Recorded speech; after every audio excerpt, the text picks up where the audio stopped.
मस्ती चाहिए इनको, काम सारे अधूरे फिर भी मस्ती चाहिए इनको। पकड़ पाते नहीं पतवार लेकिन हौसले देखो। जिस तरह से इनकी डिमांड आई है कि पकड़ पाते नहीं पतवार लेकिन हौसले देखो, मचलती नैनिका जैसी ये कश्ती चाहिए इनको, मचलती नैनिका जैसी ये कश्ती चाहिए इनको। बहुत बहुत शुक्रिया सुमंत जी। नैनिका जी, एक मिनट सुनिए। मैं कवि सम्मेलन तो नहीं करता हूँ, लेकिन मुझे भी 4 पंक्तियां याद आ रही है। जी स्वागत है। 4 पंक्तियां मुझे भी याद आ रही है, 4 पंक्तियां सुनते जाइए। बहुत बहुत स्वागत। जो मुझको देख लेती हैं वो नखरे झाड़ देती हैं, जो मुझको देख लेती हैं वो नखरे झाड़ देती हैं, मेरे चेहरे पे वो अपनी निगाहें गाड़ देती हैं, मेरे चेहरे पे वो अपनी निगाहें गाड़ देती हैं। मैं उनको मिल सकूं वो मांगती मुझको इबादत में, मैं उनको मिल सकूं वो मांगती मुझको इबादत में, मैं सपने में भी आ जाऊं वो तकिए फाड़ देती है, मैं सपने में भी आ जाऊं। बहुत बहुत धन्यवाद भाई। हाँ बोलो बोलो। क्षमा चाहूंगी सर। हाँ जवाब देगी पक्का। अगर मैं अभी चुप रही तो सारी लड़कियां मुझे जरूर बाद में ताना देगी कि नैनिका तुम चुप हो गई। तो मैं इनका जवाब देती हूँ। ये कवि सम्मेलन इतना ऊंचाइयों पे, मेरी आदत नहीं। जी सर। ये कवि सम्मेलन इतनी ऊंचाइयों पे जाएगा ये कल्पना ही नहीं थी। मतलब एकदम जो मंजावा कवि सम्मेलन जो होता है, क्या जज साहब क्या लगता है आपको? एकदम यो, और जो हल्की नोक झोंक और कवि और कवित्रियों की जो होती है, ये अपने आप में एक ऐतिहासिक कवि सम्मेलन है। और मैं बताऊं यूट्यूब, तो मैं अपनी बात पर पुनः आती हूँ और सुमंत जी आपको आपकी बात का जवाब 4 पंक्तियों में बहुत ही सीधे सीधे देती हूँ कि बेमतलब लड़ने की मेरी आदत नहीं है। जब आपने इबादत का कहा था तो उस पे पढ़ती हूँ कि बेमतलब लड़ने की मेरी आदत नहीं है, ना हो कबूल वो मेरी इबादत नहीं है। बेमतलब लड़ने की मेरी आदत नहीं है, ना हो कबूल ऐसी मेरी इबादत नहीं है। हर लड़की को देख के हो जाते लड़के पागल, हर लड़की को देख के हो जाते लड़की पागल, आखिर लड़कों की ये आदत जाती क्यों नहीं है, आखिर लड़कों की ये आदत जाती क्यों नहीं। सर जी अगर मैं कुछ बोलूंगा तो फिर आप मैडम कुछ बोलने के लिए कहेंगी तो जी सर अब हमारा आप टाइम तो मैं मेरी तरफ से अंत। हाँ आप जो है मेरी बात सुनो। सुमन जो है हमारे सामने जो है नारी शक्ति है। आप तुम कहो कि भाई मैंने हार मान ली है, ऐसा बोल दो एक बार। जी सर मैंने हार मान ली। तो चलिए चलते हैं हम हमारे अगले कवि की ओर। और अगले कवि के रूप में मैं बुलाती हूँ सुमंत जी भाटी को, जो चित्तौड़गढ़ में वरिष्ठ अध्यापक संस्कृत के रूप में कार्यरत हैं और देखते हैं जानते हैं कि किसको वो इतना भुलाना चाह रहे हैं पर भुला नहीं पा रहे हैं। सुमंत जी भाटी स्वागत है। कि मुस्लिम कुरान मांगे, हिंदू भी राम मांगे, गुरु ग्रंथ सिख मांगे, ईसाई ईसा मांगता, प्यासा भी नीर मांगे, रांझा भी हीर मांगे, मातृभूमि वीर मांगे, कुर्बानी देश मांगता, बाग भी बहार मांगे, महफिल दिलदार मांगे, कुमुदिनी भी चांद मांगे, भ्रमर कली मांगता, और दौलत भी मांगे नहीं, शोहरत भी मांगे नहीं, दोनों हाथ जोड़ के सुमंत प्यार मांगता। क्या बात है, क्या बात है। हाथ जोड़ के सुमंत प्यार मांगता।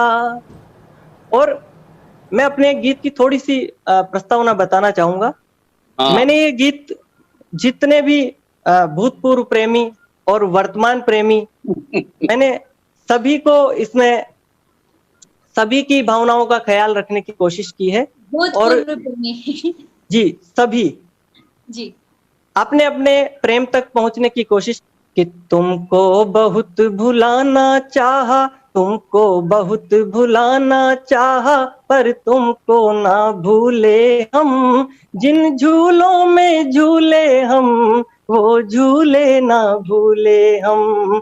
शीतल झरनों की कल कल में, शीतल झरनों की कल कल में तेरा राग मिलाना, वो छू कर मेरे तन मन को तेरा कंपन कर जाना। वो कागज की किश्ती पर लिख कर, कागज की किश्ती पर लिख कर नाम तेरा तैराना, वो डूब गई किश्ती तो कजरी आंखों का भर आना। वो तेरे अश्क पोंछ कर हम तो तेरा हल्का करते मन, तुमको बहुत भुलाना चाहा पर तुमको ना भूले हम।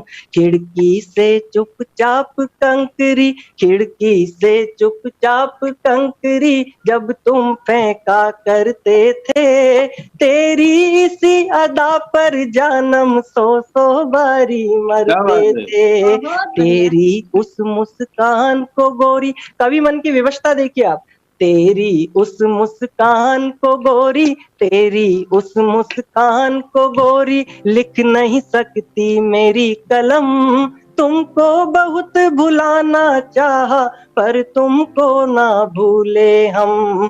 प्रेम का वो चलचित्र हमारी आंखों में मंडराता है, तेरे विरह प्रेम की पीड़ा में ये जोगी गाता है। तेरे छूने से होता है मेरे तन में स्पंदन, मेरी नींद उड़ा देता है तेरे नैनों का अंजन। आह्लादित मेरा मन होता देख तेरा ये भोलापन, तुमको बहुत भुलाना चाहा पर तुमको ना भूले हम। कोई शहद घुली हो जैसे, कोई शहद घुली हो जैसे बोली में मीठी सरगम, छाया चित्र तुम्हारा सुंदर हर लेता है मेरे गम। बसे हुए हो दिल में दिलबर नीत हमारे ओ हमदम, हमको याद रहेगा प्रियतम सदा तुम्हारा वो संगम। तेरी याद में फिरता हूँ मैं जैसे आवारा बादल, कोई कहे दीवाना मुझको, कोई कहता है पागल। हरदम छाए रहते दिल में, हरदम छाए रहते दिल में तेरी यादों के बादल। और अगली जो पंक्ति मैं बोलने जा रहा हूँ जज साहब, संपूर्ण गीत को इस पंक्ति करता हूँ और आप सभी का ध्यान चाहता हूँ। हरदम छाए रहते दिल में तेरी यादों के बादल, अब तक है संबंध हमारे जैसे पावन गंगा जल, अब तक है संबंध हमारे जैसे पावन गंगा जल। महक रहा है जीवन मेरा जैसे कोई चंदन वन, तुमको बहुत भुलाना चाहा पर तुमको ना भूले हम।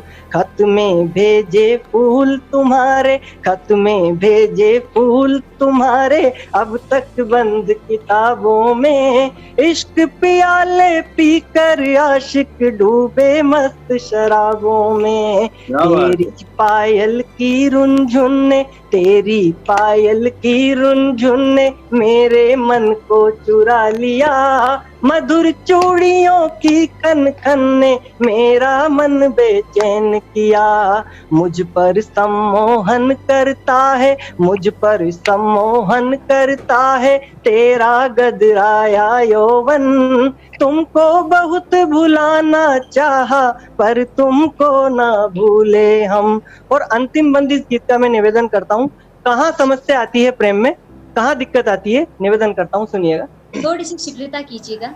कि मजहब और धर्मों की जंजीरों ने हमको बांध लिया, मजहब और धर्मों की जंजीरों ने हमको बांध लिया, प्रेम परिंदों को इस जग ने जब चाहा जब कैद किया, और प्रेम की पावनता को मजहब बेरी लील गया, अपने प्रेम ग्रंथ को कोई चलता जोगी कील गया। मेरे दिल में दफन हुआ है, मेरे दिल में दफन हुआ है तेरे बिछोहे का ये गम, किंतु आज निकल आया है गीतों में बनकर सरगम। क्या बात है, क्या किंतु बात है। आज निकल आया है गीतों में बनकर सरगम। कविता के ये चंद छंद मैं, कविता के ये चंद छंद मैं करता हूँ तुमको अर्पण। तुमको बहुत भुलाना चाहा पर तुमको ना भूले हम, जिन झूलों में झूले हम वो झूले ना भूले हम। बहुत बहुत धन्यवाद। क्या बात है, क्या बात है, बड़ा गजब भाई सुमन। मिल गई कि नहीं आपको, जीवन संगिनी मिल गई कि नहीं मिल गई? जी सर, प्रोसेस में, प्रोसेस में। जज साहब मैं बताती हूँ कि इस कविता का जन्म कहाँ से हुआ है। ये एक बार मैं खाने के बाहर से गुजर रहे थे तो वहाँ एक शराबी बैठा मिला इनको, वो रो रहा था। सुमंत जी ने उससे पूछा कि भाई तू रो क्यों रहा है, तो शराबी ने जवाब दिया, वहीं से इस कविता का जन्म हुआ। उसने जवाब दिया कि हे भगवान, मैं जिस बेवफा का नाम भूलना चाह रहा हूँ उसका नाम याद नहीं आ रहा है। उसी से इनकी इस कविता का जन्म हुआ है। नहीं, आपको एक बात बताता हूँ, इनके साथ तो प्रभु ने अन्याय किया है। अच्छा। वो 4 लाइनें हैं कि 16 से 25 पूरे 9 वर्ष तक, 16 से 25 पूरे 9 वर्ष तक जब सुमंत जी का तप चला, तब कहीं जाकर महाप्रभु का सांसें नला। प्रभु प्रगटे और बोले भक्त वर मांग, प्रभु प्रगटे और बोले भक्त वर मांग। सुमन जी बोले वर नहीं वधू चाहिए। सुमन जी बोले वर नहीं वधू चाहिए, जिसकी हेममालिनी सी कमर हो, राखी सी आंखें हो, शर्मिला सी शर्मिली हो, टीना सी चुलबुली हो कोई ऐसी अप्सरा तो दान करो प्रभु। प्रभु हंसे और बोले तुम भक्त हो बोले, प्रभु हंसे और बोले तुम भक्त हो बोले, होती कोई ऐसी अप्सरा तो क्या हम पृथ्वी पर भेज देते। उर्वशी हो चली है बूढ़ी, उर्वशी हो चली है बूढ़ी, उसी की जगह अपॉइंट कर दे। तो भगवान ने इनको, आपकी बात पर मैं 2 पंक्तियां कहकर अपना ये समाप्त करना चाहूंगा। दिल से गाए हो बच्चे, इतना तारीफ कर रहे हैं तुम्हारी। मतलब एक 70-80 साल के बुजुर्ग को जो है सत्संग में जो आनंद आता है ना, वैसे ही जो है सब ये जवान जो है आनंद ले रहे थे। ऐसा लग रहा था कि कोई कोर्स की बात तो तुम ही बता रहे हो आज एकदम। बहुत निर्मल जी ने मेरे पे फायर किया है, मैं 64 का हूँ ना, मुझे पुरानी याद आ गई। चलिए सुमन जी। जी सर, मैं 2 पंक्तियां कहना चाहूंगा केवल। हाँ, 2 ही कह के अब समाप्त करना, आगे और कई पार्टिसिपेंट हैं। नैनिका जी बोल रही थी कि इन्होंने शराबी को देखा और वहां से इस कविता का जन्म हुआ, गीत का।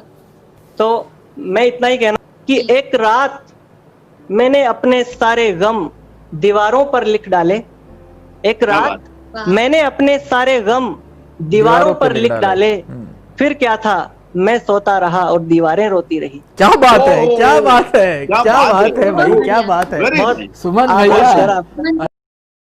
बिल्कुल बिल्कुल, आप जैसे लोग सुन रहे हैं तो फिर अब आपसे आज अखिल भारतीय कवि हो गए, श्रृंगार रस के अखिल भारतीय कवि के रूप में आपकी स्थापना की जाती है।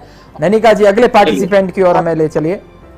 बहुत बहुत बधाई सुमंत जी भाटी। और अगले प्रतिभागी के रूप में मैं बुलाना चाहूंगी